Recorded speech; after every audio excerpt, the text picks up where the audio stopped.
મારું નામ જલ પટેલ છે. આપ સૌને મારા જય હિન્દ. આમ તો તમે લોકો મને ઓળખતા જ હશો, પણ તેમ છતાંય હું મારો પરિચય આપી દઉં. હું જયેશ પટેલની દીકરી છું. મારા ફાધર લંડન જ્યુડિશિયલ કસ્ટડીમાં છે.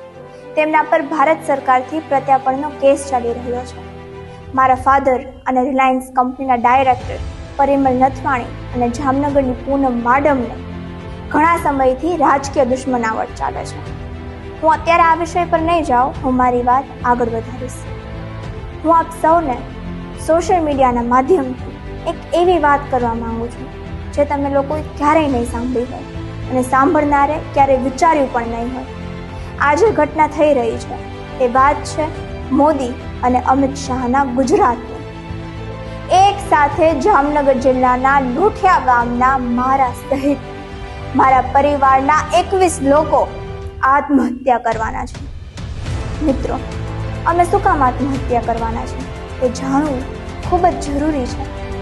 હું જામનગર જિલ્લામાં મધર ફાઉન્ડેશન નામની સંસ્થા ચલાવી રહી છું. આ સંસ્થાના એજન્ડા એ છે કે ગામડામાં વસવાટ કરતા ગરીબ લોકોના ઘર જે સરકારી જમીન પર બનેલ છે તેવા ઘરને ગેરકાયદેસરમાંથી કાયદેસર કરવા માટે હું આ અભિયાન ચલાવું છું.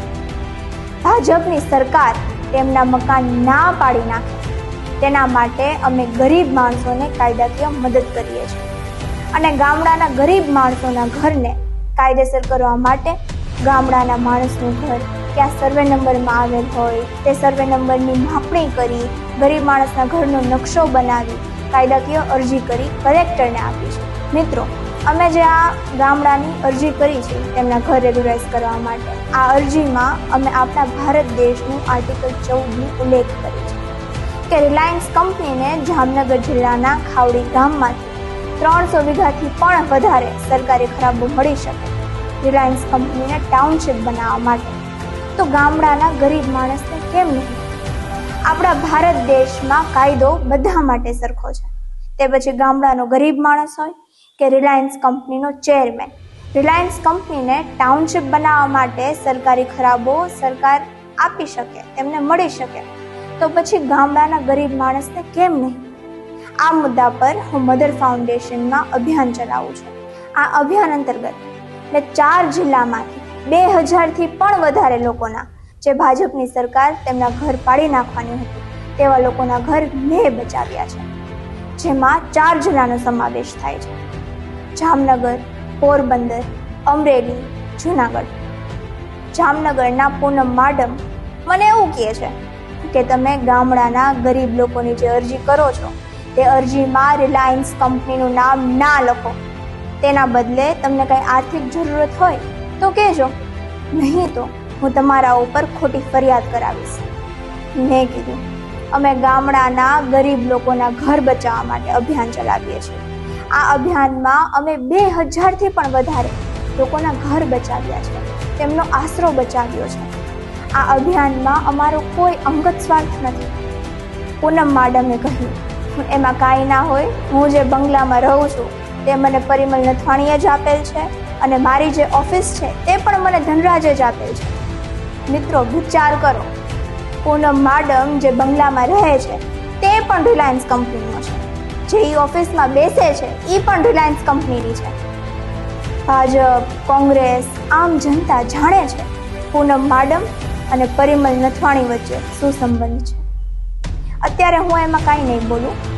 મિત્રો, અહીં સૌથી મોટો સવાલ એ છે કે ગામડાના ગરીબ લોકોના ઘરને કાયદેસર કરવા માટે જે અરજીઓ કરી છે તે અરજીમાં અમે એવું લખી છે કે રિલાયન્સને ટાઉનશીપ બનાવવા માટે સરકારી ખરાબો મળી શકે તો ગરીબ માણસને કેમ નહીં?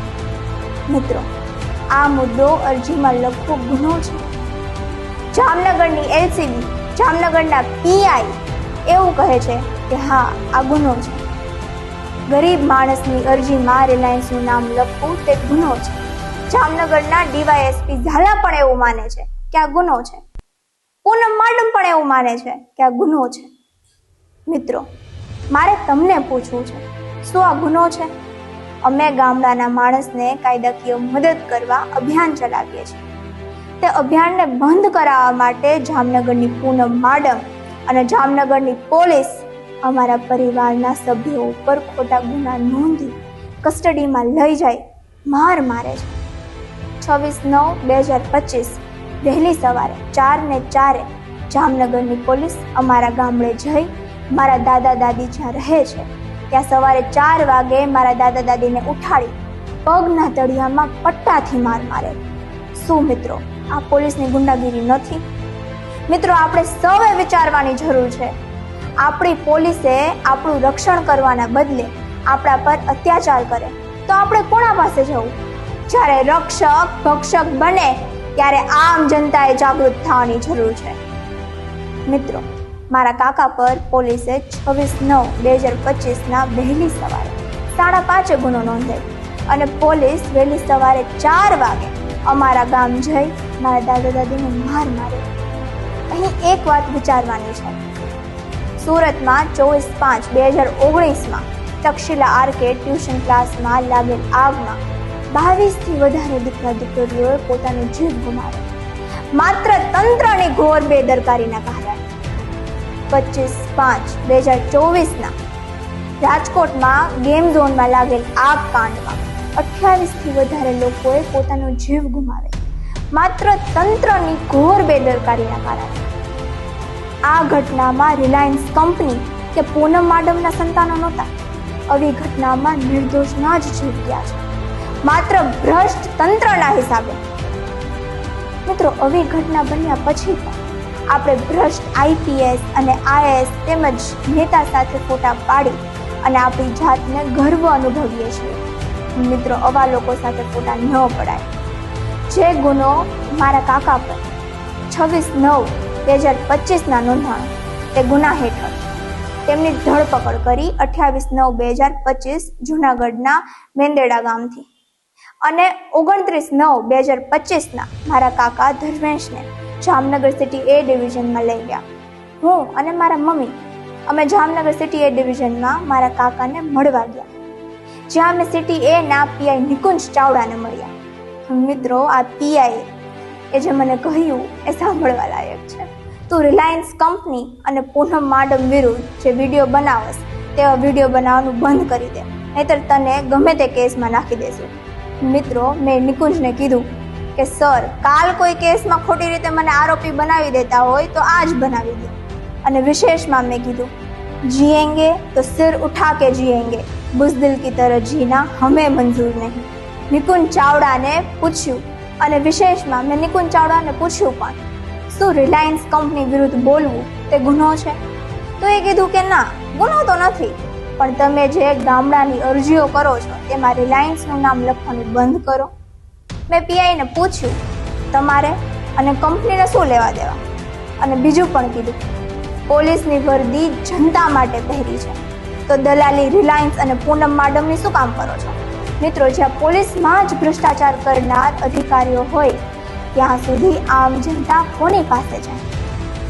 મિત્રો આ ઘટના બાબતે મેં અને મારા દાદા દાદીએ 30/9/2025 રાજકોટ IGને અરજી આપેલી. જે અરજીમાં અમે 3 માંગણી મૂકેલ છે. મારા પરિવાર ઉપર છેલ્લા 3 વર્ષથી પોલીસ દ્વારા ખોટા કેસ કરવામાં આવે છે અને પોલીસ કસ્ટડીમાં માર મારવામાં આવે છે, તે બંધ કરો. બીજી માંગ 26/9/2025 સવારના પોલીસે મારા દાદા દાદીને માર મારે તે પોલીસ વિરુદ્ધ કાયદાકીય કાર્યવાહી કરો. પોલીસ કોના કહેવાથી અમારા ઘરે આવેલ હતી તે ખુલાસો કરો. અને ત્રીજી માંગ 26/9/2025 મારા કાકા ધર્મેશ પર સિટી A ડિવિઝનમાં જે ગુનો નોંધેલ છે તે એકદમ ખોટો છે. તે ગુનો મારા કાકા વિરુદ્ધ કોના કહેવાથી નોંધાયો અને શું કામ નોંધ કરી તે બાબતે ન્યાય અપાવવા વિનંતી. પોલીસ અમને 31/10/2025 સુધીમાં યોગ્ય ન્યાય નહીં આપે તો અમે અમારા પરિવારના 21 સભ્યો સહિત આત્મહત્યા કરી લેશું. જે આત્મહત્યા માટે જવાબદાર વ્યક્તિ જામનગરના DSP, LCBના PI, સિટી A ડિવિઝનના નિકુંજ ચાવડા તેમજ MP પૂનમ માડમ, આ લોકો અમારા પરિવાર ઉપર ખૂબ જ અત્યાચાર કરે છે. આમ જનતાએ ધ્યાનમાં લેવું. મિત્રો પૂનમ માડમ અમારા પરિવાર ઉપર ખોટા કેસ નોંધાવે છે પૂનમ માડમનું સીધું કનેક્શન રિલાયન્સ સાથે છે. અમે ગામડાના ગરીબ માણસને ન્યાય મળે તે માટે ગામડાના ગરીબ માણસની અરજીમાં આર્ટિકલ 14ની માંગણી કરી છે. હું સોશિયલ મીડિયાના માધ્યમથી કહેવા માંગુ છું, 31/10/2025 સુધી અમારી માંગણી પૂરી ના થઈ તો તેના જિમ્મેદાર પૂનમ માડમ જ હશે. જય હિન્દ.